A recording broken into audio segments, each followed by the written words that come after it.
I have chosen to do my project on the Ellis Island Immigrant Hospital. As most of you know, over 12 million immigrants came through Ellis Island, but there were also tens of thousands of people who had to spend time at the Ellis Island Immigrant Hospital before they were able to be released or sent back home. When an immigrant came through Ellis Island, they received a 30-second head-to-toe assessment to determine if they needed to be sent to the immigrant hospital or if they were good enough to pass through.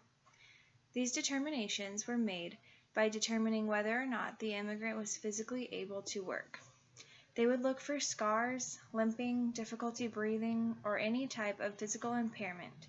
If an immigrant was suspected of an infirmary, they were marked with chalk, separated from their family, and involuntarily sent to the Ellis Island Immigrant Hospital to be further examined and could face deportation.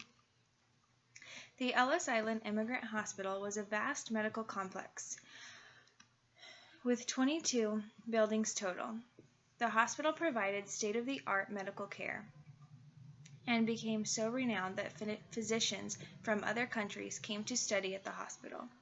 The hospital became one of the best hospitals because they treated any kind of illness from every corner of the known world. Building for the hospital started in 1902 and it was finished in 1914. The hospital was built in phases throughout these years and was in operation as a general hospital in 1906. The Women's Maternity Hospital, Contagious Disease Hospital, Pediatric Hospital, Mental Health Hospital for the Insane, and Surgical Facility were all developed within the years of building. As pregnant women came through, they were sent to the maternity hospital until they gave birth. Once they gave birth, the child was not guaranteed American citizenship. The public health officers at Ellis Island were part of the Marine Hospital Service. The officers were looking for contagious diseases such as malaria, typhus, cholera, phagus, and trachoma. If these diseases were found, they were immediately sent to the hospital for further evaluation, treatment, or deportation. Each ship that arrived in the port of New York was held at quarantine before they could land at Ellis Island. If contagious diseases were suspected, they were transferred to other hospitals on a different island. 300 doctors and nurses lived on site in dormitories built above the hospital wards. The largest hospital was the Contagious Disease Hospital that housed 450 beds. The General Hospital had 400 beds, and the Mental Health Hospital for the Insane had 50 beds. Most of the immigrants were treated with respect by those caring for them, such as the nurses, although there were certain factors, such as the politics of eugenics, that dictated the management of Ellis Island in general. The immigrant experience was a difficult one and a demeaning one from the beginning, starting with the examinations, being stripped down head to toe, and then being put in the hospital. People didn't know what was happening to them because of the language barrier. They were separated from their families and feared every day whether or not they would be deported. As there were fewer jobs available in America, the guidelines for entrance into America became stricter. Of the tens of thousands of immigrants who visited the hospital, only 3,500 died.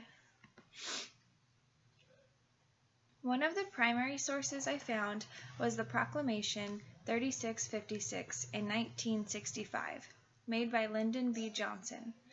Makes Ellis Island and the hospital part of the Statue of Liberty National Monument. This is the first time in history when we as America recognize and take pride in the shared experience of millions of people at Ellis Island. While researching, I also found a documentary titled Forgotten Ellis Island. This was a video about the immigrants' experience.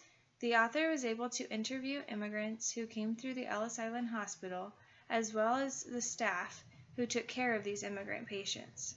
The video is able to communicate a sense of emotion from the immigrants and staff who were able to recall their experiences.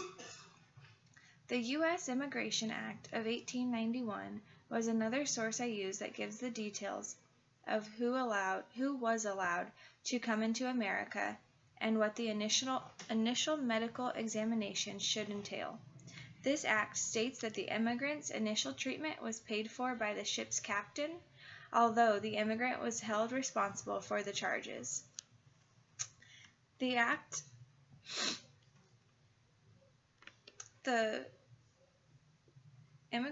Quarantine Act of 1878 gives the Marine Hospital Service the authority to quarantine and treat immigrants. The medical side of immigration was an article that was written in 1912 by a physician at Ellis Island Immigrant Hospital. The article is written from a nativist standpoint. This article is brewing with nativist views about immigrants from undesirable locations being contagious and infecting all of America.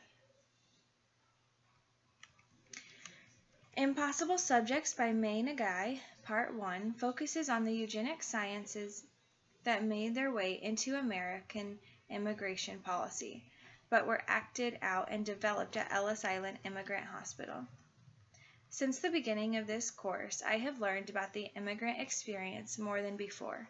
Prior to this course, I didn't realize that immigrants were not as welcome as I thought they were. The experience for the immigrants was dehumanizing and undignified. I knew the basics of immigration, although I hadn't taken a course strictly about immigration. This course has helped me to think more deeply about immigration and the negative factors that immigrants faced when coming into America.